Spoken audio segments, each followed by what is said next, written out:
সফল হতে হলে চারটি কর্মসূচি আল্লাহ তাআলা এই আয়াতে কারিমার মধ্যে দিয়েছেন। এই চার কর্মসূচি যারা পালন করবে, চারটি দায়িত্ব যারা গ্রহণ করবে, পুরাপুরি তার জীবনে, তার জিন্দেগিতে এ টু জেড হায়াতের শেষ পর্যন্ত, শেষ নিঃশ্বাস ত্যাগ করা পর্যন্ত এই আমলের উপরে যারা অটল থাকবে, অবিচল থাকবে, বদ্ধমূল থাকবে, তারা মরতে দেরি হবে আল্লাহ তাআলা জান্নাতের মেহমান বানায়া তাদেরকে স্বাগতম দিয়া জান্নাতি করতে দেরি করবে না। সুবহানাল্লাহ। এই কথাগুলো আপনাদেরকে কেন বলি জানেন? এর একটা কারণ আছে। জাহান্নামী মানুষগুলোকে যখন কিয়ামতে জাহান্নামের কাছে নিয়ে যাওয়া হবে, তখন জাহান্নামীদেরকে আল্লাহ তাআলা প্রশ্ন করবেন। কোরআন খুলে দেখেন, কোরআনের মধ্যে আল্লাহ তাআলা বলেন, ওয়াসিকাল্লাযীনা কাফারু ইলা জাহান্নামা যুমারা। এই কাফেরদেরকে যখন দলে দলে, দলে দলে, মিছিলে মিছিলে কোথায় নিয়ে যাবে? জাহান্নামে। একা একা নিবে না, দলে দলে। আপনারা দেখেছেন গাবতলির বাজারে মাঝে মাঝে আমরা যখন ওই রোডে মাহফিল করে রাতের বেলায় ঢুকি, দেখি একজন কসাই, দুইজন মাত্র কসাই গরু বাঁধছে একসাথে 20টা। একটা এদিকে দৌড় মারে, আরেকটা সেদিকে মারে, মাঝখান দেয়া গাড়ি দেখলে আবার দৌড় মারে। এই যে, আর এই গরুরে এমন পিটান পিটায়, কারণ ওদের তোর মায়া দেয় নাই, কারণ পরের দিন সকালবেলা এইগুলো কি করে দিব, এই জন্য কোনো মায়া দেয়া আছে? খুব পিটায়। একটা গরু দেখি এই যে একসাথে, এটার কি বলে, গরুগুলো একসাথে যে বাঁধে, আমাদের গ্রাম্য ভাষায় কয় গরু হাজরাইছে। আপনাদের এই অঞ্চলে কি বলে? একটা রশি দিয়ে যে সবগুলো একসাথে বাঁধে, এটাকে কি বলে? হ্যাঁ, গরুর পাল আর কি। এই পালগুলোর ভিতরে দেখি একটা গরু খুব দুর্বল, কারণ ওরা তো আর অত সব ভালো গরু পায় না, মাঝে মধ্যে এটা শুয়া পড়ছে, বাকি দিতে এটা টাইনা নিয়ে যাচ্ছে, আর ও পাছার মধ্যে পিটাইতেছে। ঠিক জাহান্নামীদেরকে এইভাবে একসাথে, একই শিকলের মধ্যে একসাথে দলবদ্ধ আকারে পাল করে এরপরে জাহান্নামের ঘেটে নিয়ে দাঁড় করায় দেবে। আল্লাহ তাআলা বলেন, ওয়াসিকাল্লাযীনা কাফারু ইলা জাহান্নামা যুমারা হাত্তা ইযা জাউহা। যখন ওই জাহান্নামীরা ওই জাহান্নামের গেটের কাছে আসবে, জাহান্নামের সামনে আসবে, ফুতিহাত আবওয়াবুহা, তাদেরকে দেখার সাথে সাথে জাহান্নামের গেটগুলো খুলে দেওয়া হবে। জাহান্নামের গেটগুলো খুলে দাও। এখন শুধুমাত্র জাহান্নামে ঢোকা বাকি, এখনো জাহান্নামে ঢোকে নাই। ওই যে গেট দেখা যায় সামনে, ভয়ঙ্কর আগুন, ভয়ঙ্কর আযাব, ওইটার ভিতরে ঢুকবে, জাহান্নামের সামনে কেবল দাঁড়াইস। অফুতিহাত আবওয়াবুহা, ফুতিহাত আবওয়াবুহা, প্রহরীরা, জাহান্নামের প্রহরীরা গেটগুলো খুলে দিয়ে জাহান্নামের প্রহরীরা ওদের আত্মচিৎকার আর ওদের রোনাজারি দেখে, ওদের কান্না দেখে ওই জাহান্নামের প্রহরীরা তাদেরকে প্রশ্ন করবে। ওয়াকালা লাহুম খাজানাতুহা, ওই জাহান্নামের দারোগা যারা, জাহান্নামের দারোয়ান যারা, তারা তাদেরকে জিজ্ঞাসা করবে, আলাম ইয়াতিকুম রুসুলুম মিনকুম, এই তোদের থেকে কি কোনো বার্তাবাহক, কোনো সংবাদদাতা, কোনো রসুল কি তোদের কাছে আসে নাই? এই জাহান্নামের ভয় কি তোদেরকে কেউ দেখায় নাই? এই কথা তাদেরকে জিজ্ঞাসা করা হবে। আলাম ইয়াতিকুম রুসুলুম মিনকুম, এখন তো আর রসুলদের যুগ না, রসুলদের প্রতিনিধি আলেমদের যুগ। এই কথাগুলো আমাদের বলা দায়িত্ব। নবী নাই, আলেমরা নবীর ওয়ারিস, আল উলামা ওয়ারাসাতুল আম্বিয়া। সকল আলেম, সকল নবীদের ওয়ারিস। আমরা শুধু আমাদের নবীর ওয়ারিস না, আদম সফিউল্লাহ থেকে নিয়া হযরতে নূহ নাজিহুল্লাহ, ইব্রাহিম খলিলুল্লাহ, ইসমাইল জবিহুল্লাহ, মুসা কালিমুল্লাহ, ঈসা রূহুল্লাহ, মুহাম্মাদুর রাসূলুল্লাহ, যত পয়গম্বর আল্লাহ জমিনে পাঠাইছে, এক একজন আলেম সকল পয়গম্বরদের পক্ষ থেকে প্রতিনিধি, এক একজন আলেম সকল পয়গম্বরদের ওয়ারিস, উত্তরাধিকার। চিৎকার মেরে কন্না আল্লাহু আকবার। আল্লাহ জিজ্ঞাসা করবে, এই উত্তর লক্ষণ খোলার যুবকরা, তোদের কাছে কি কোনো বার্তাবাহক, কোনো আলেম আইসা এই সব কথা বলে নাই? জিজ্ঞাসা করে। তাফসির মাহফিলে কি এগুলো শোনস নাই? আলাম ইয়াতিকুম রুসুলুম মিনকুম, তোদের ভিতর থেকে তোদের মতো মানুষ তারা দূত হইয়া আল্লাহর পক্ষ থেকে আয়েশাকে এই কথাগুলো তোদেরকে বলে নাই? এই মেসেজগুলো কি তোদেরকে দেয় নাই? আলাম ইয়াতিকুম রুসুলুম মিনকুম ইয়াতলুনা আলাইকুম আয়াতি রাব্বিকুম, তারা কি তোদের কাছে আয়েশা কোরআন পড়া পড়া তোদেরকে ওয়াজ করে শোনায়া যায় নাই? এই 8 দিন তাফসির করে কি তাদেরকে বুঝায়া যায় নাই? এতদিন তাফসির শুনলি, 8 দিনে যদি 2 জন করে মুফাসসির এ বাবা তাফসির করে থাকে, তাহলে 8 দোকানে কত? 16 জন মুফাসসির এই যে লম্বা সময় তোদেরকে তাফসির করে শোনাইলো, তোরা কি সেই কথাগুলো মানুষ নাই? আলাম ইয়াতিকুম রুসুলুম মিনকুম, তোদের কাছে কি কোন রাসূল আসে নাই? ইয়াতলুনা আলাইকুম আয়াতি রাব্বিকুম, সে কি তোদের রবের আয়াত পড়া শোনায় নাই? ওয়ায়ুনজিরুনাকুম লিকা ইয়াউমিকুম হাযা, আজকের দিনে যে তোরা আল্লাহর সাথে সাক্ষাৎ করবি, এই যে জাহান্নামের সাথে মোলাকাত করবি, এই ব্যাপারে কি তোদেরকে ভয় দেখায় নাই? তোদেরকে কি সতর্ক করে নাই? এই কথাগুলো তখন বলা হবে, আর বলে বলে তখন তারা লাজবাব হয়ে যাবে, আর ধরবে। আল্লাহ তাআলা অর্ডার করবে, খুজুহু ফাগুল্লুহু, ধরো, এরপর ধইরা জাহান্নামের মধ্যে বেরিয়ে পড়া, জাহান্নামের মধ্যে ফেলে দাও। আল্লাহ তাআলা কসম করে বলেন, ফাওয়া রাব্বিকা লানাহশুরান্নাহুম ওয়াশ-শায়াতিনা লানুহদিরান্নাহুম হাওলা জাহান্নামা জিসিয়া, মাথাটা নিচে দিবে, জিহ্বাটা বের করে দিবে, জমিন দিয়া লম্বা হয়ে যাবে জিহ্বাটা, জিহ্বার উপর দিয়া পা উপরে দিয়া, পা থাকবে উপরে, মাথাটা নিচে। কেমন হবে রে বাবা? এটা বানানো কোনো গল্প না, আল্লাহর কোরআন মিথ্যা নয়। আল্লাহ কসম করে বলে, আল্লাহ কসম ছাড়া বললেও কথা যেমন সত্য, কসম দিয়া বললেও তেমন সত্য।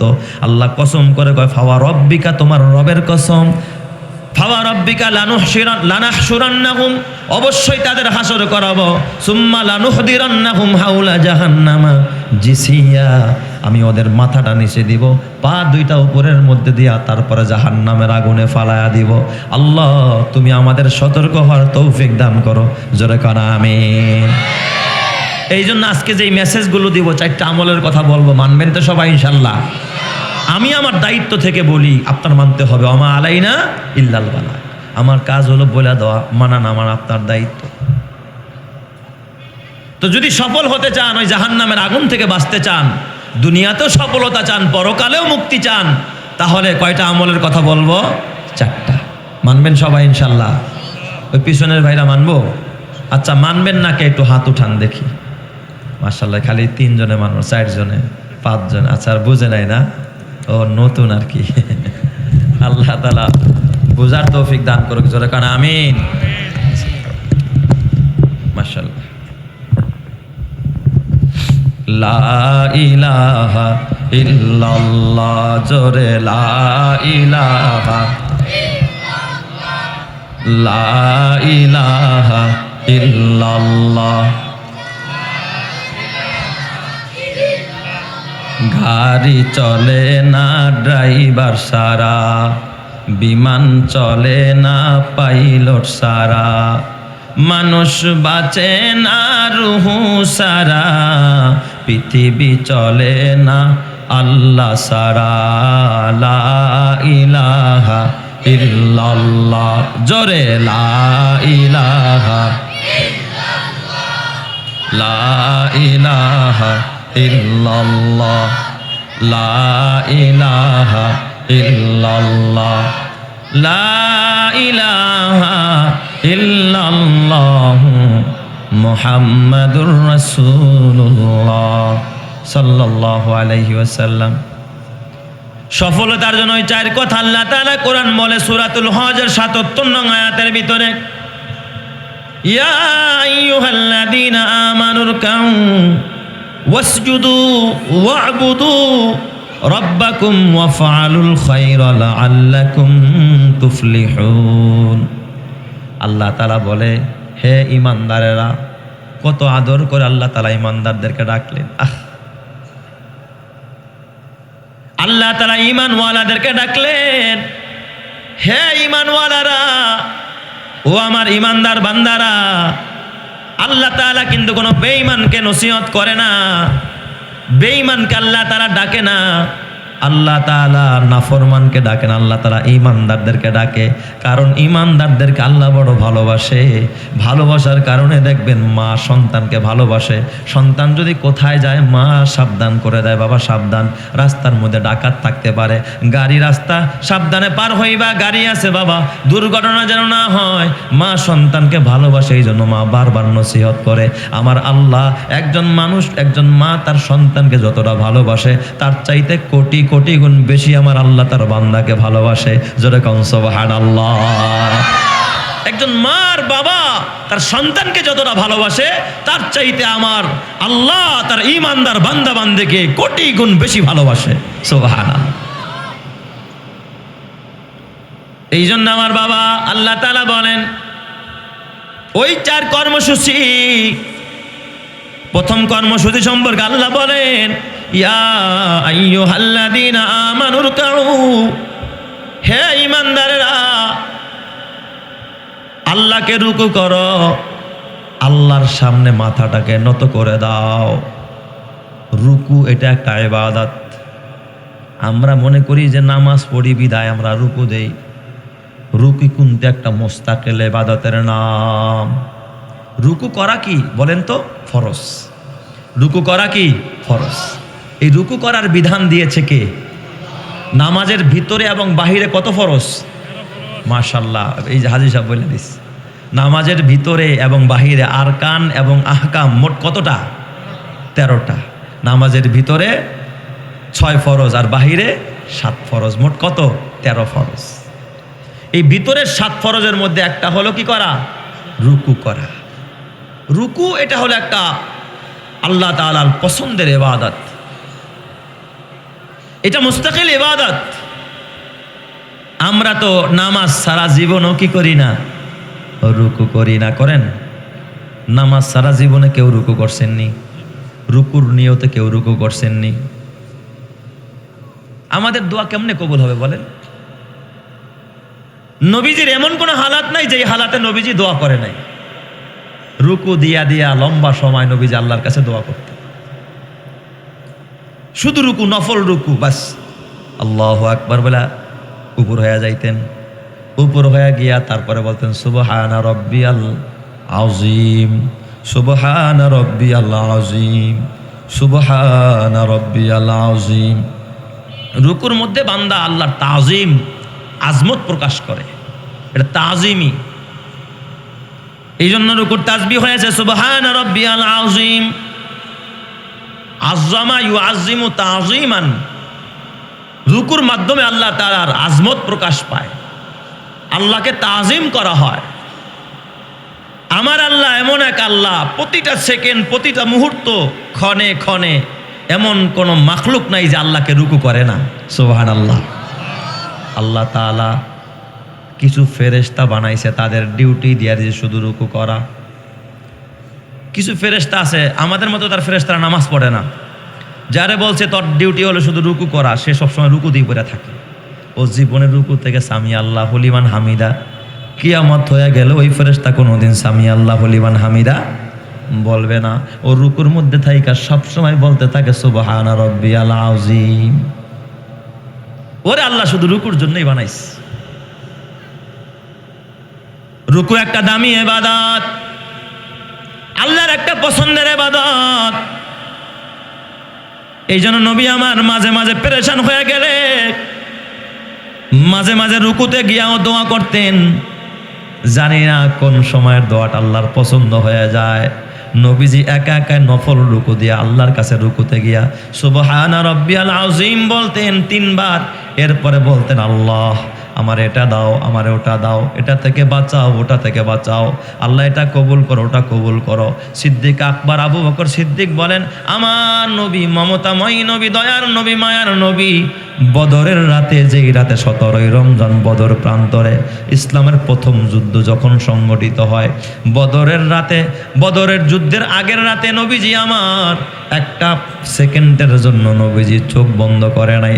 সারা রাত আমার নবী কখনো রুকু দিয়া কাঁদছেন, কখনো সেজদা দিয়া কাঁদছেন, কখনো হাত উঠায়া কাঁদছেন, কখনো আল্লাহ নবী সেজদার মধ্যে গিয়া কাঁদছেন। নবীর সেজদা যেই জায়গায় গেছে সাহাবায়ে কেরাম বলে আমরা তাকায়া দেখেছি মরুভূমির মাটি পর্যন্ত, বালু পর্যন্ত ভিজে গেছে চোখের পানিতে। চিৎকার মেরে কন্যা আল্লাহু আকবার। রুকু দিয়া দিয়ে আল্লাহর কাছে দোয়া করছে। রুকুতে গিয়া দোয়া করলে কি হয়? দোয়া কবুল হয়। সবসময় তো এই যে নামাজের পরে মোনাজাত এমনি দোয়া করলেন, একদিন রুকু দিয়া দোয়া করে দেখেন যে হারে আমার বাবার ক্যান্সার, এটা তো ভালো হয় না, এখানে গেলাম, ওই ডাক্তারের কাছে গেলাম, সেই ডাক্তারের কাছে গেলাম।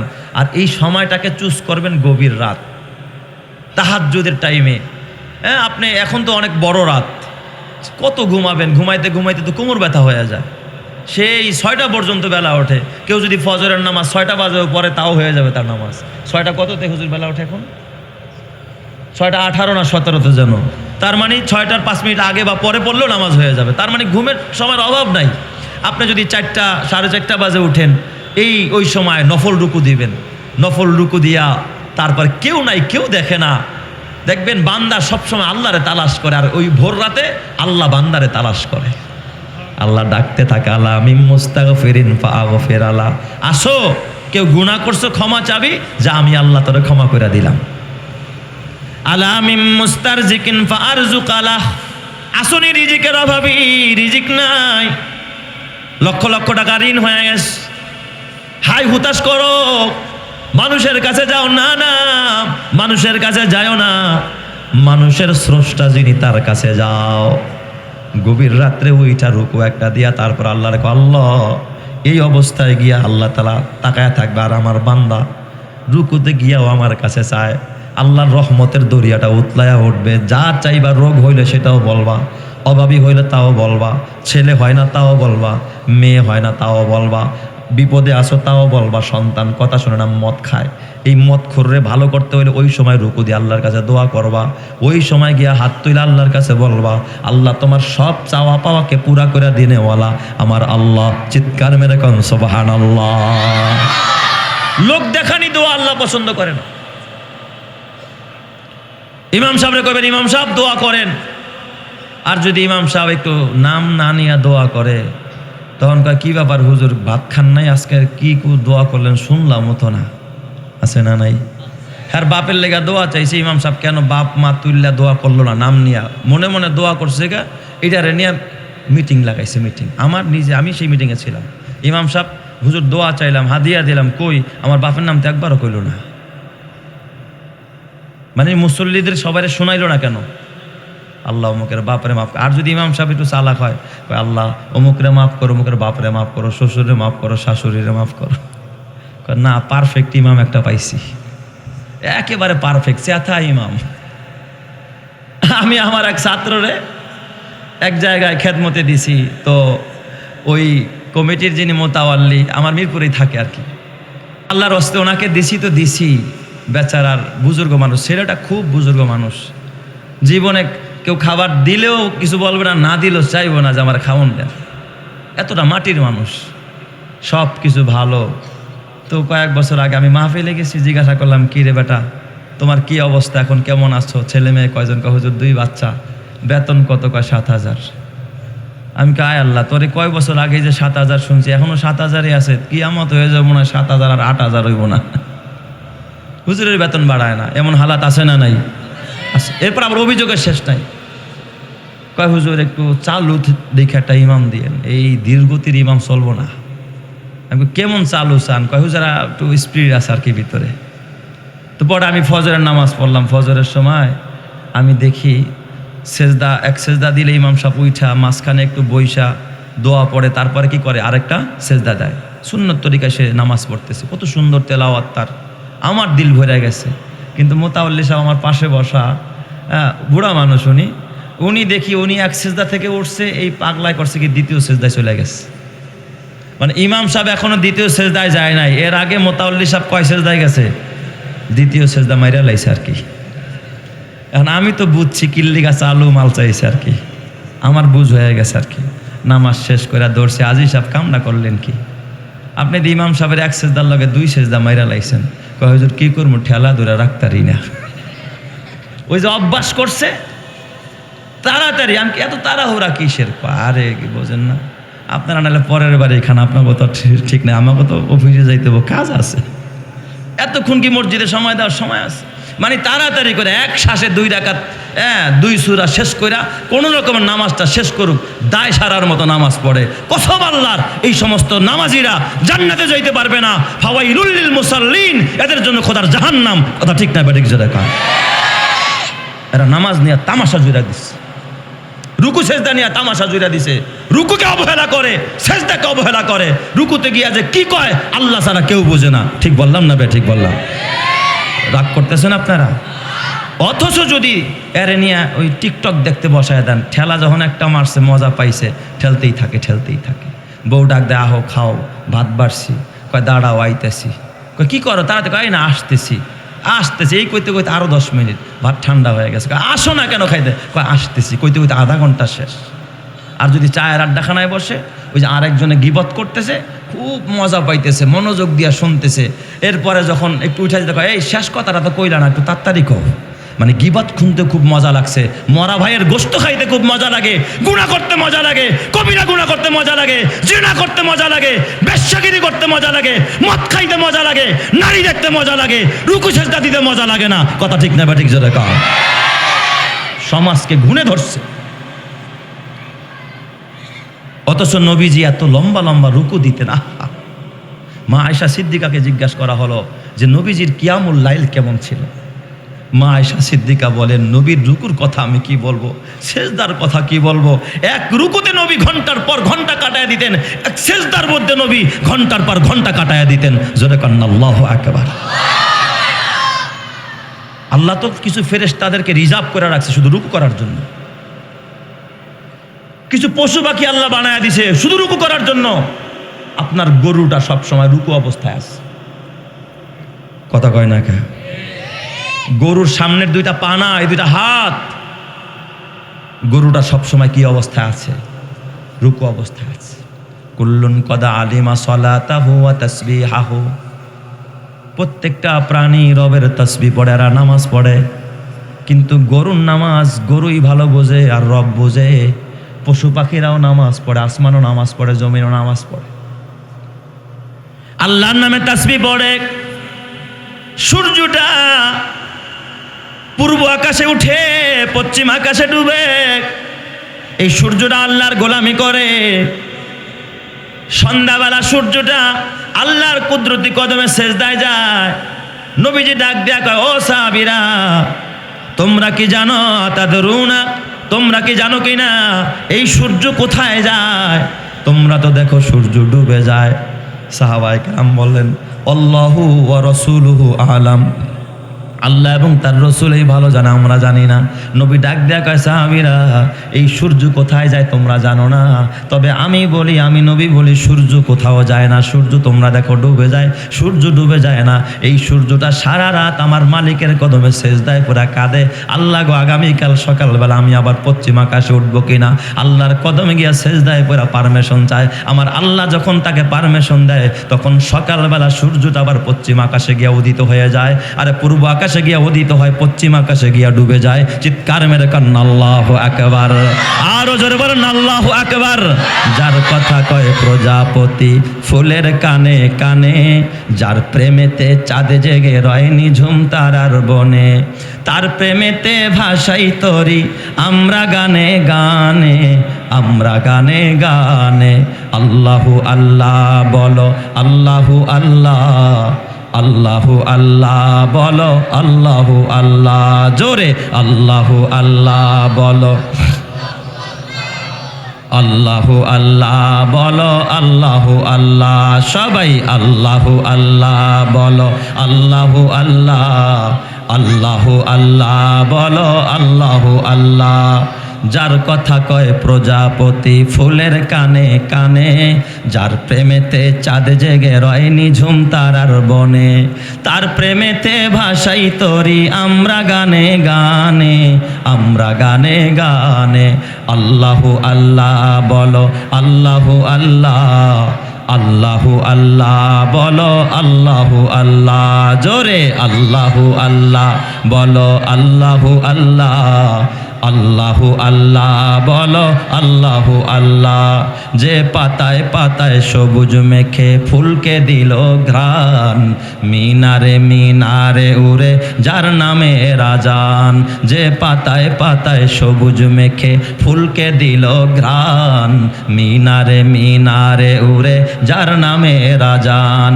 তার নামেরই করছি জিকির আমরা সুরের তানে, আমরা সুরের তানে। আল্লাহু আল্লাহ বলো, আল্লাহু আল্লাহ, আল্লাহু আল্লাহ বলো, আল্লাহু আল্লাহ, জোরে আল্লাহু আল্লাহ, আল্লাহু আল্লাহ বলো, আল্লাহু আল্লাহ। যার নামেতে বইছে নদী ভাঙছে সাগর ঢেউ, যার নামেতে আশেকে হয়ে পাগল হইল কেউ। যার নামেতে বইছে নদী ভাঙছে সাগর ঢেউ, যার নামেতে আশেকে হয়ে পাগল হইল কেউ। তার নামেরই করছি জিকির আমরা সবাই মিলে, আমরা সবাই মিলে। আল্লাহু আল্লাহ বলো, আল্লাহু আল্লাহ, আল্লাহু আল্লাহ বলো, আল্লাহু আল্লাহ, জোরে আল্লাহু আল্লাহ বলো, আল্লাহু আল্লাহ, আল্লাহু আল্লাহ বলো, আল্লাহু আল্লাহ। নারায়ে তাকবীর। তাইলে বলেন তো রুকু করব কার?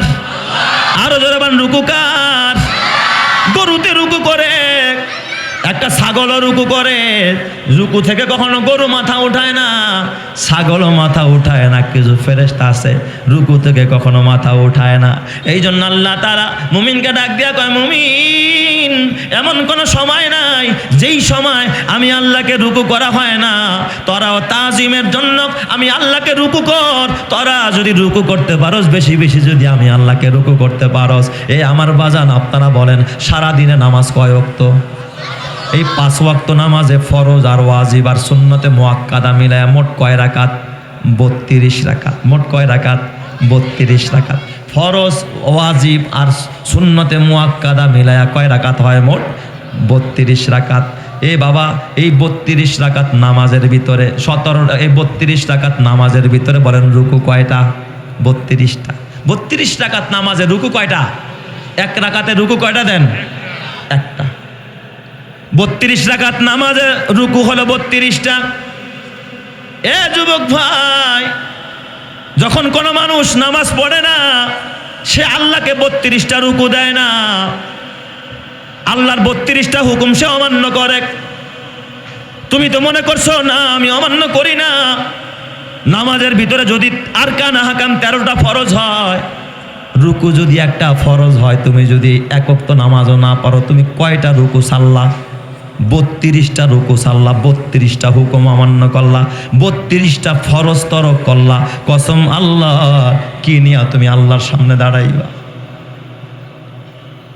এই জন্য আমার আল্লাহ কয়, ইয়া আইয়ুহাল্লাযীনা আমানুর কাউ। রুকুর ওয়াস্ত শুনেন নাই আপনারা? প্রথম নির্দেশ কিন্তু আল্লাহ কয় আমানুর কাউ, রুকু করো। এই জন্য আজকে থেকে একটা আমল শিখলাম। জীবনে কখনো রুকু করে দোয়া করি নাই, নফল রুকু করি নাই। আজকে থেকে পণ করবো, আজকে থেকে শপথ করবো, আল্লাহ মাঝে মাঝে নফল রুকু দিয়া কাইন্দা কাইন্দা তোমার ডাইকা ডাইকা বলবো, আমার আল্লাহ যদি একটা রুকু কবুল করে ফেলায়, আল্লাহ যখন তোমার মাথার মধ্যে হাতটা বুলাইয়া দিবে, বান্দা মাথাটারে ঝুঁকাইয়া দিছস, কেন কাঁদস, কি চাস বল। আল্লাহ পিঠের মধ্যে হাত বোলাইয়া দিয়া তোমার চাওয়া পাওয়া, তোমার যা প্রয়োজন আল্লাহ তাআলা আরশে আজিম থেকে পুরা করে দিবে। চিৎকার মেরে কান্না আল্লাহু আকবার। বলেন তো দেনেওয়ালাকে, আরো জোরে বলেন না দেনেওয়ালাকে।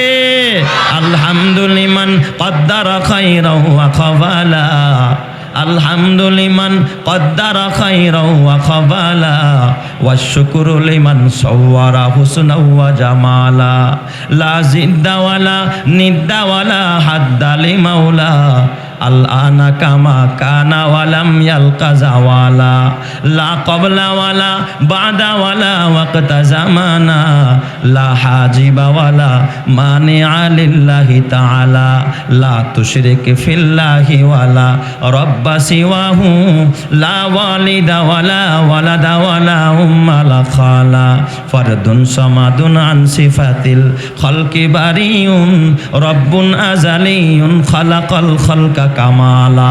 জোরে জোরে কন্না আল্লাহু আকবার। এ আমার বাবা, দানিয়াল নামের একজন পয়গম্বর, নাম শুনছেন? কেমনে শুনছেন? দানিয়াল নবীর নাম শুনেন? খেলোয়াড়ের নাম মুখস্থ, নায়কের নাম মুখস্থ, গায়কের নাম, হলিউডের তারকা কারা, বলিউডের তারকা কারা, সব মুখস্থ, মাগার পয়গম্বরদের নাম জানা নেই। জাতির কপাল পড়ছে, কথা ঠিক কিনা? দানিয়াল নামের একজন নবী ছিল। এই বাচ্চারা কথা বলবা না। হযরতে দানিয়াল পয়গম্বর, বাচ্চা বুকতে নাসার বড় জালেম, জেলখানায় আটকায় দিছে। এই দিক দিয়া পয়গম্বররে কষ্ট দেয়। ৭০,০০০ বনি ইসরায়েল জেলখানার মধ্যে বন্দী। আল্লাহ তাআলা পয়গম্বররে মুক্ত করার জন্য একটা কৌশল আসছে। বাচ্চা বুকতে নাসার জেলখানার ভিতরে বন্দী দানিয়াল পয়গম্বর, বাচ্চা বুকতে নাসারের একটা আজব স্বপ্ন দেখাইছে। স্বপ্নের ব্যাখ্যা চায় রাজ দরবারের যারা জ্যোতিষী আছে, গণক। কয় বাটাই, তোরা বলে গন্যা বাইসা সব কিছু কইতে পারস, তো আমার স্বপ্নের ব্যাখ্যা দে।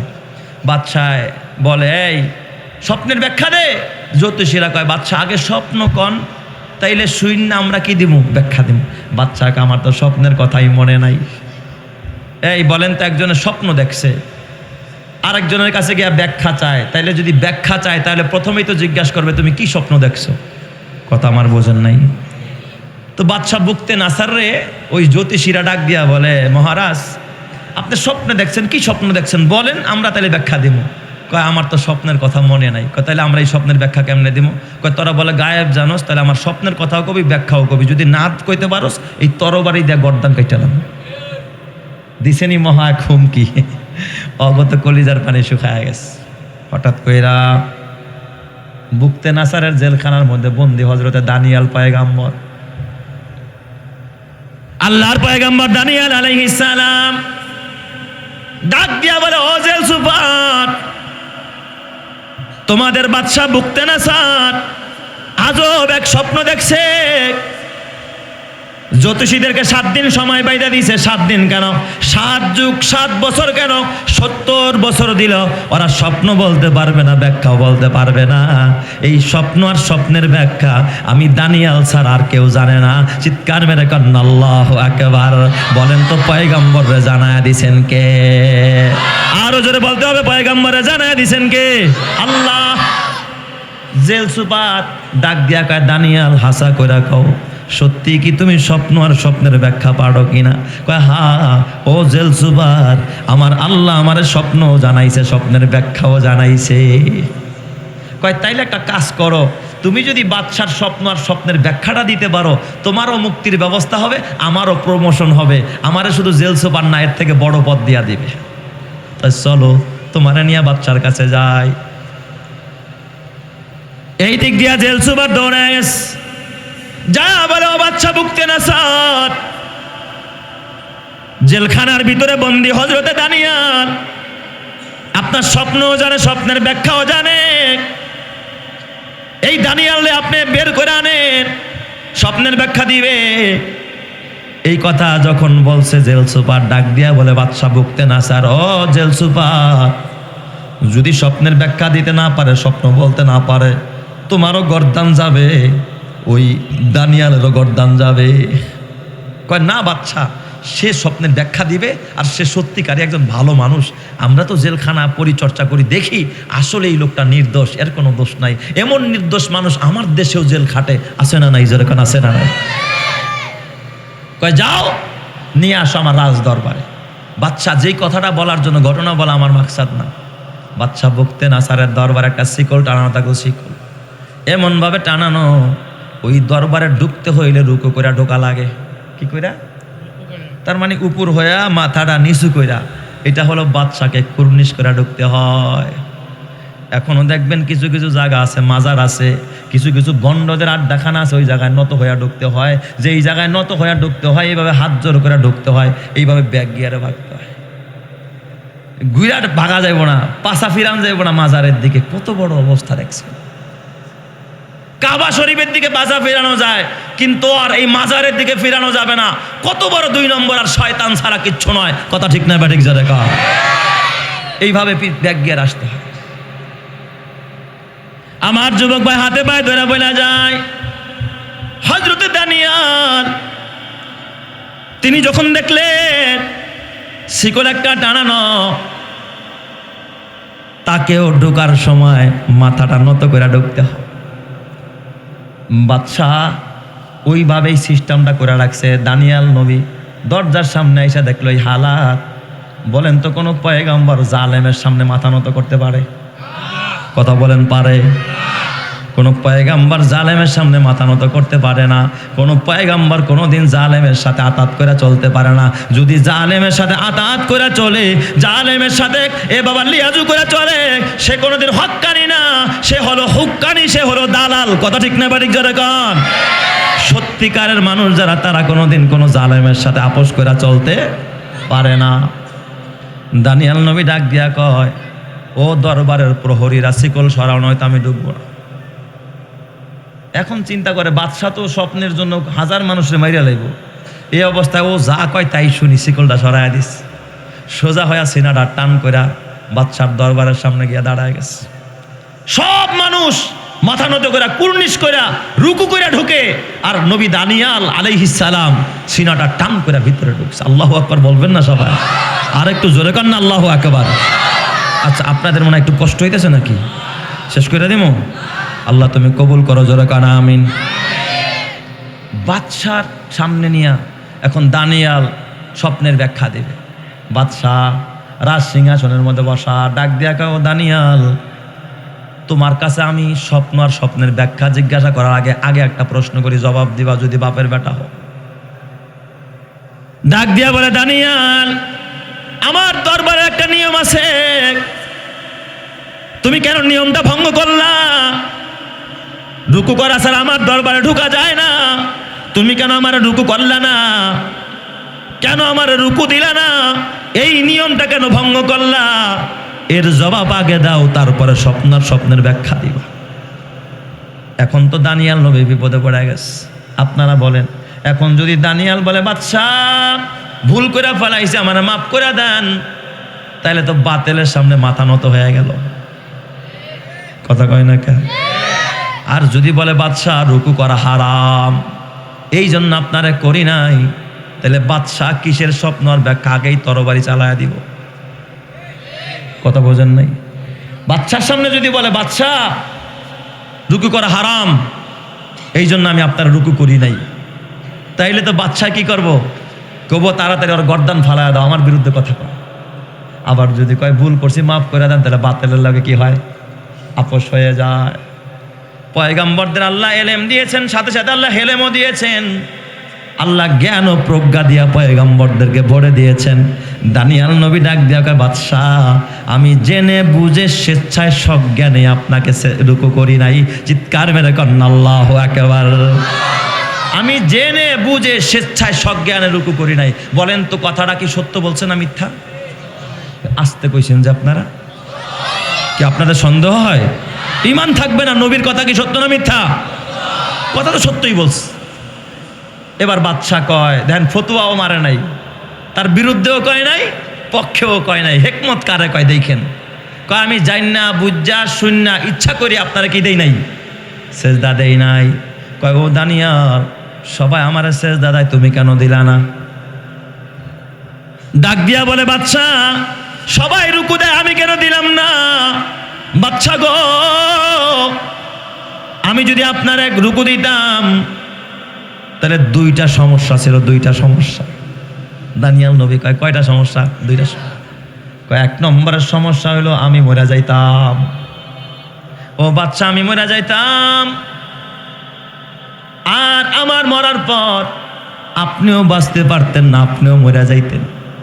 আমি রুকু দিলে আমিও মরতাম, আপনিও মরতেন। বাদশাহ তো শরীরের লোম দাঁড়ায় গেছে, কয় কি রে, আমারে রুকু দিলে নাকি ও মরতো, আমিও মরতাম। কয় কেন রে? দানিয়াল পয়গম্বর ডাক দিয়া কয়, বাদশা, ও বাদশা, আপনার স্বপ্ন আর স্বপ্নের ব্যাখ্যা আমি দানিয়াল ছাড়া আসমানের নিচে জমিনের উপর আর কেউ জানে না। আপনার স্বপ্ন আর স্বপ্নের ব্যাখ্যাটা আল্লাহ তাআলা আমারে শিখায়া দিছে। ও বাদশাহ শোনেন, আমি যদি আপনারা রুকু দিতাম তাহলে সাথে সাথে ওই স্বপ্ন আর স্বপ্নের ব্যাখ্যা আল্লাহ তাআলা আমারে ভুলাইয়া দিতেন। আমি আপনার দরবার আসছি স্বপ্ন বলার জন্য, ব্যাখ্যা বলার জন্য। আমার আল্লাহ স্বপ্ন আর স্বপ্নের ব্যাখ্যাটা আমার দিল থেকে উঠায় নিয়ে যাইতেন। আমি যদি স্বপ্ন আর স্বপ্নের ব্যাখ্যা বলতে না পারতাম তাহলে নিশ্চয় আপনার সাথে প্রতারণা করার কারণে আপনি আমার গর্দান উড়াইয়া দিতেন, আপনি আমাকে মেরে ফেলতেন। কথা ঠিক না বেঠিক? জোরে কর। যে বেটা 2 নম্বর, তুই বলে স্বপ্ন আর ব্যাখ্যা পারস, কই এখন দি পারস না, তাহলে আমারে মেরে ফেলতেন। আর ও বাদশাহ, আর আমি যখন মইরা যাইতাম এই স্বপ্নের ব্যাখ্যা দেওয়ার মতোই পৃথিবীতে আর কেউ থাকতো না। আপনি চিন্তা করতে করতে, টেনশন করতে করতে, আপনার রাজ দরবারের জ্যোতিষীদেরকে মারতে মারতে আপনি স্বপ্নার স্বপ্নের ব্যাখ্যা না জানলে তো আপনার মন ভালো লাগতো না, অস্থির হয়ে যাইতেন, স্ট্রোক করতেন। কয়েকদিন পরে শুকাইতে শুকাইতে আপনিও মারা যাইতেন। চিৎকার মেরে কান্না আল্লাহু আকবার। বাদশাহ কয়, হ দানিয়াল, হাসা কথাই কইছ, সে রুকু না দিয়ে আমার ভালো করছস। সুবহানাল্লাহ কইবেন না সবাই? রুকু না দিয়া কি করছস? ভালো করছস। এ আমার যুবক ভাই, ও আমার বুড়া বাবা, এত বড় পয়গম্বর, এবার বাদশাহ বুকতে না স্যার বুঝা ফেলাইছে দানিয়াল কোন দরজার মানুষ। দানিয়াল রে কয়, এই বাচ্চা ডাক দিয়া কয়, ও দানিয়াল, আসো আসো, তুমি তো এবার স্বপ্নের ব্যাখ্যা দিবা। আমার দরবারে সব মানুষ বসে রয়েছে, তুমি আমার সিংহাসনে বসো, আমি তোমার পাশের চেয়ারে বসবো। চিৎকার মেরে করেন আল্লাহু আকবার। বলেন তো সম্মান দেওয়ার মালিক কে? আরো জোরে বলতে হবে, ইজ্জত দেওয়ার মালিক কে? সিংহাসনে বসাইছে। কও এবার, কও স্বপ্ন কি, স্বপ্নের ব্যাখ্যাটা কি? ডাক দিয়া বলে, বাদশাহ, আপনি স্বপ্নে দেখতেছেন আপনি রাতের বেলায় গভীর জঙ্গলে ঘুরতে বেরোইছেন। দানিয়াল, এই কথাটাই তোমার মনে, এই যে এখন মনে পড়ছে। দেখবেন ভুল্লা যাওয়া কথা যদি কেউ একটু একটু খালি মাথা বাইর করে দেয়, তখন দেখবেন হঠাৎ করে কি পড়ে, মনে পড়ে। দানিয়াল, তুমি সত্য বলছো, হঠাৎ করে আমি একদিন রাতের বেলায় স্বপ্ন দেখি আমি বাগানে ঘুরতে বের হয়েছি। কথাটা তুমি হাসাই কইছো, একটু মিথ্যা কও নাই। আর কি দেখছি বলো দানিয়াল? বাদশা, আপনি ঘুরতে ঘুরতে দেখলেন গভীর জঙ্গল, জঙ্গলের ভিতরে বিশাল একটা মূর্তি, মূর্তির মাথাটা আসমানে, পা দুইটা জমিনে, মূর্তির একটা হাত হলো দক্ষিণ মেরুতে, আরেকটা হাত হলো উত্তর মেরুতে, বিশাল বড় একটা মূর্তি। এই মূর্তিটা দানিয়াল সত্য কথাই কইছে, এটা দেখার পর থেকে আমার কলজা কাঁপা উঠছে, কলজার মধ্যে আমার একটা সিপ মারছে দাঁড়িয়ে। সত্যি আমি মূর্তিটা দেখে ভয় পেয়ে গেছি, এত বড় আবার মূর্তি হয় নাকি? কয় তাহলে এবার ব্যাখ্যাটা কও। ডাক দিয়া বলে, বাচ্চা না না, ও বাচ্চা না, স্বপ্ন শেষ হয় নাই, আপনি আরো দেখছেন। আর কি দেখছি দানিয়াল? ও বাচ্চা, আপনি যখন মূর্তিটার দিকে তাকাইলেন, তাকায়া দেখলেন মূর্তির চেহারাটা স্বর্ণ দিয়া বানানো, স্বর্ণ ঝলমল ঝলমল করতেছে। মূর্তির বুকটা রূপা দিয়া বানানো, রূপা ঝলমল করে। পেটটা তামা দিয়া বানানো, পেটটাও ঝলমল করে। উরু দুইটা, এ আমার বাবা, পিতল দিয়া বানানো, পিতলও ঝলমল করতেছে। পায়ের নলা দুইটা লোহা দিয়া বানানো, লোহাও দেখে ঝলমল করতেছে। পায়ের পাতা দুইটা মাটি দিয়া বানানো। কয়, হা দানিয়াল, তুমি সত্য বলেছ, এই স্বপ্ন দেখাই তো আমি একেবারে অস্থির হয়ে গেছিলাম, পেরেশান হয়ে গেছিলাম। চিৎকার মেরে কান্না আল্লাহু আকবার। বলো তাহলে এবার তুমি ব্যাখ্যাটা বলে দাও। কয়, বাদশা, স্বপ্ন এখানে শেষ হয় নাই। কয় আর কি দেখছি বলো? কয় বাদশা আপনি দেখলেন মূর্তিটার দিকে তাকায় আপনি আশ্চর্য হইতেছিলেন, হঠাৎ দেখলেন ছোট্ট একটা পাথর এই মূর্তির মাথার মধ্যে পড়লো, মূর্তিটার সাথে সাথে ম্লান হয়ে গেল, বিশাল বড় মূর্তিটা ধ্বংস হয়ে গেল। কয় হা দানিয়াল হা, ছোট্ট একটা পাথর কি করে এত বড় মূর্তিটাকে ধ্বংস করতে পারলো? কয় এবার ব্যাখ্যা কও। কয় বাদশা এখনো স্বপ্ন শেষ হয় না, আপনি আরও দেখছেন। কয় কি দেখছি? কয় দেখলেন ওই পাথরটা আস্তে আস্তে বড় হওয়া আরম্ভ করলো, বড় হইতে হইতে হইতে হইতে মূর্তিটা যতটুকু জায়গা দখল করেছিল অতটুকু জায়গা এই পাথরটা দখল করে নিয়েছে। চিৎকার মেরে কন্যা আল্লাহু আকবার। হা দানিয়াল স্বপ্ন সত্য বলেছে, ব্যাখ্যা এবার বলো। ডাক দিয়া বলে বাদশা এই যে আপনি মূর্তি দেখছেন, মূর্তিটা হলো গোটা পৃথিবী, গোটা দুনিয়া, আর চেহারা দেখছেন স্বর্ণ, এটা হলো আপনার যুগ। আপনার যুগটা তো ভালোই কাটতেছিল, যত পরবর্তী যুগ আসবে তত নর্মাল হয়ে যাবে। এই জন্য নবীর যুগ ছিল সোনালী যুগ, এরপরে তাবির যুগ, এরপরে তাবির যুগ। আপনার ছেলের যুগটা হলো দেখছেন বুক রূপা দিয়া তৈরি, স্বর্ণ থেকে রূপার দাম একটু কম, ওটা আরো নর্মাল হয়ে যাবে।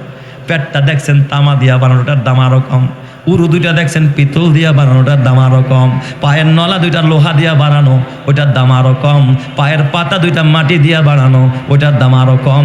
এটা দেখতে দেখতে আপনি হঠাৎ করে তাকায়া দেখছেন ওই পাথরটা পইরা মূর্তিটা একেবারে খান খান হয়ে যায়, ভেঙে চৌচির হয়ে যায়, একেবারে ছিন্ন ভিন্ন হয়ে যায়। আর ওই পাথরটা এত বড় হয়ে যায় পুরা একেবারে পশ্চিম থেকে পূর্ব, পূর্ব থেকে পশ্চিম, উত্তর থেকে দক্ষিণ গোটা পৃথিবীটাকে বেষ্টন করে নেয়। কয় ও বাদশা শোনে, ওই পাথরটা হলো আখিরি জমানার পয়গাম্বর। যখন মানুষ তার রাজত্ব নিয়ে বড়াই করতেছিল, এ বাবা রুম কয় আমি বড়, পারস্য কয় আমি বড়, ও কয় আমি বড়, ও কয় আমি বড়, তখন নবী মুহাম্মদুর রাসূলুল্লাহ ঈসা সব চৌচির করে দিয়া সব মেলান করে দিছে। আমার নবীর ইসলাম গোটা পৃথিবীতে ছড়ায় গেছে। চিৎকার মেরে কন্যা আল্লাহু আকবার।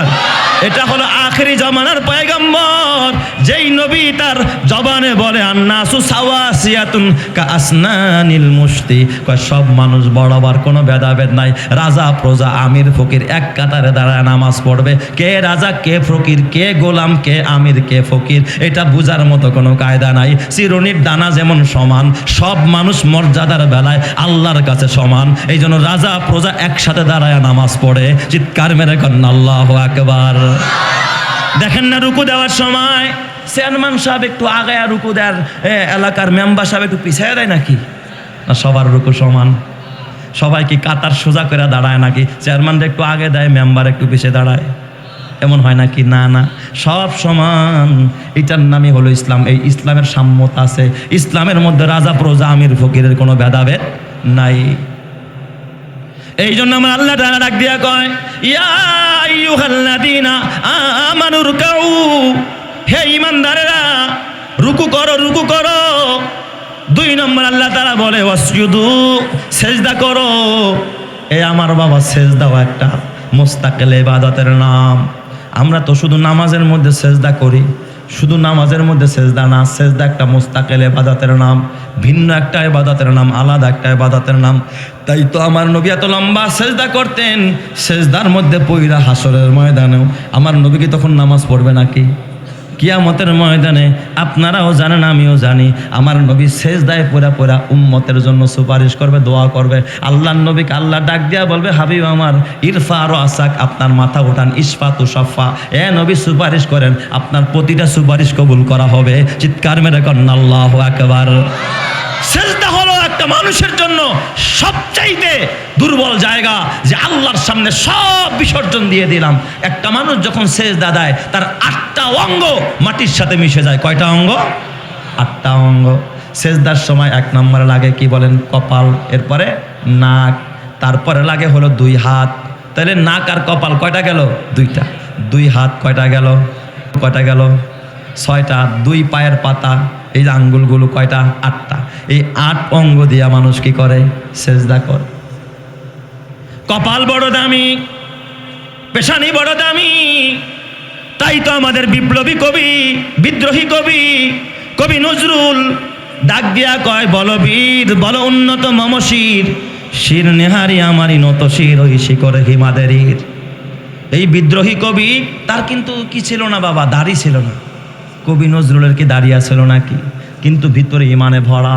পক্ষান্তরে রবীন্দ্রনাথ ঠাকুরের দাড়ি আছে না নাই? ওরে বাপ রে বাপ, আমার দাড়ি আর কতটুকু? আমার তো মনে হয় 3-4 গুণ বড় হবে রবীন্দ্রনাথ ঠাকুরের দাড়ি। দেখছেন না?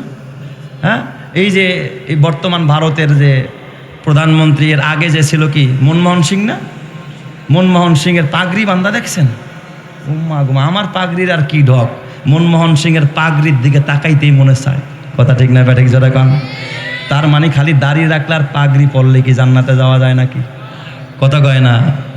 তাইলে এই যে ঠাকুরের তো দাড়িও লম্বা, মাথায় লম্বা চুল ছিল, দাড়িও লম্বা ছিল, তাই বলে কি ঠাকুর কি জান্নাতি? কথা কয় না? কি সন্দেহ আছে নাকি আপনাদের? আপনাদের জাতীয় কবি বলেন এই রবীন্দ্রনাথ ঠাকুর জান্নাতি না জাহান্নামী? অনেকে বিব্রত বোধ করতেছে যে সে তারা কেমনে জাহান্নামী কই, তার তো ঈমান নাই ভাই।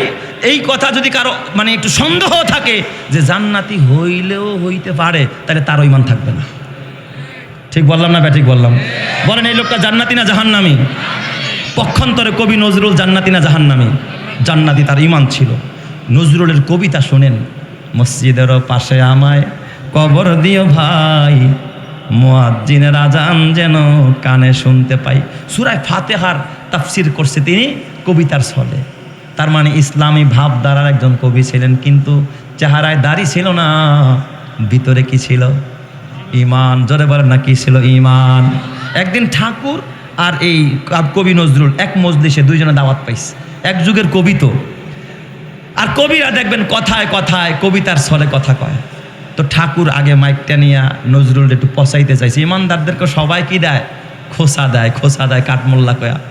তো কবি নজরুল তিনি তার পরের ফলোর প্রথম তো ঠাকুরের আগে কবিতা একটা বানায় এসা কয়, ওগো নজরুল তুমি করেছ ভুল, কেটেছ দাড়ি রেখেছ চুল। নজরুল তুমি একটা ভুল করছো, দাড়ি কাটটা কি রাখছো? চুল রাখছো। দাড়ি নাই, মাগার মাথায় লম্বা লম্বা চুল। এটা ঠিক, সে সুন্নতটা কি করে নাই? পালন করে নাই, সুন্নতের খেলাফ করছে, কিন্তু তারে জাহান্নামী বলার কোনো সুযোগ নাই। নজরুলের ফলোর আসছে, সে তার আগের থেকে কবিতার বানায় আনে নাই যে আমার ঠাকুর কি প্রশ্ন করবে, এর উত্তর কি দেব। হঠাৎ উপস্থিত তিনি উঠছে, দেখেন ইমানদারের ঈমান কেমন। তিনি মাইকটা হাতে নিয়ে কয়, গো ঠাকুর দা বলেছ আচ্ছা ঈমান ছেড়ে তুমি মালাউনের বাচ্চা। সুবহানাল্লাহ জোরে কোন সবাই, আরো জোরে কোন আল্লাহু আকবার।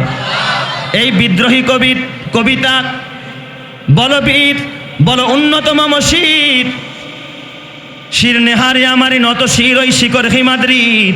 এই কবি ডাক দিয়া কয়, মুসলমান তোরা তো ছাগলের জাতি না, তোরা বীরের জাতি, তোরা তো বীর, তোরা তো বাহাদুর, তোরা ছাগল না। তোর মাথাটা কোনো বড় বৃক্ষের সামনে নত হবে না, মাজারের সামনে নত হবে না, কোনো খাজার সামনে নত হবে না। এই কবিতায় কিন্তু গাইছিল শহীদ হাদি, শরীফ ওসমান হাদি। ঠিক না ব্যাটিক জোরে কোন? বলো বীর, বলো উন্নতম শির, শির নেহারি আমারি নত শির ওই শিখর হিমাদেরীর। তার ভিতরে জাগরণী কবিতা এটা সহ্য করতে পারে নাই বিজাতিরা, দাদা বাবুরা, এ ভারতের দালালেরা সহ্য করতে পারে নাই। তাই তো তাকে আততায়ীরা, সন্ত্রাসীরা গুলি করে পাখির মতো শহীদ করে দিয়েছে। কসম আল্লাহর, যুগে যুগে যারা শহীদ হয় ওরা মরে না, ওরা মরেও অমর হয়ে থাকে। কথা ঠিক না ব্যাটিক জোরে কান? হলদে ডানার সেই পাখিটি এখন ডালে ডাকে না, মনের কোণে রঙিন ছবি এখন সে আর আঁকে না। হলদে ডানার সেই পাখিটি এখন ডালে ডাকে না, মনের কোণে রঙিন ছবি এখন সে আর আঁকে না। এখন কেন ধূসর হলো মন, মিলিয়ে গেল মিষ্টি গোলাপ বন। এখন কেন ধূসর হলো মন, মিলিয়ে গেল মিষ্টি গোলাপ বন। এখন কেন স্বপ্ন ভরা, এখন কেন স্বপ্ন ভরা চোখটি চেয়ে থাকে না, মনের কোণে রঙিন ছবি এখন সে আর আঁকে না। হলদে ডানার সেই পাখিটি এখন ডালে ডাকে না, মনের মাঝে রঙিন ছবি এখন সে আর আঁকে না। এখন কেন হচ্ছে মানুষ খুন, বুকের আগুন জ্বলছে অনেক গুণ। এখন কেন হচ্ছে মানুষ খুন, বুকের আগুন জ্বলছে অনেক গুণ। লড়াকুদের মাথায় কেন, লড়াকুদের মাথায় কেন বিজয় রাঙা মাখে না, মনের কোণে রঙিন ছবি এখন সে আর আঁকে না। হলদে ডানার সেই পাখিটি এখন ডালে ডাকে না, মনের মাঝে রঙিন ছবি এখন সে আর আঁকে না। শহীদ হাদি শরীফ ওসমান কই, বুকের আগুন জ্বলছে যে রই রই। শহীদ হাদি শরীফ ওসমান কই, বুকের আগুন জ্বলছে যে রই রই। বুলেট বোমা বুক কেড়ে নেয়, বুলেট বোমা বুক ফেরে নেয়, কেউ কি খবর রাখে না, মনের কোণে রঙিন ছবি এখন সে আর আঁকে না। হলদে ডানার সেই পাখিটি এখন ডালে ডাকে না, মনের মাঝে রঙিন ছবি এখন সে আর আঁকে না। এখন কেন ধূসর হলো মন, মিলিয়ে দিল মিষ্টি গোলাপ বন। এখন কেন স্বপ্ন ভরা চোখটি চেয়ে থাকে না, মনের কোণে রঙিন ছবি এখন সে আর আঁকে না। আল্লাহ তুমি বুঝার তৌফিক দাও, জোরে কানা আমিন।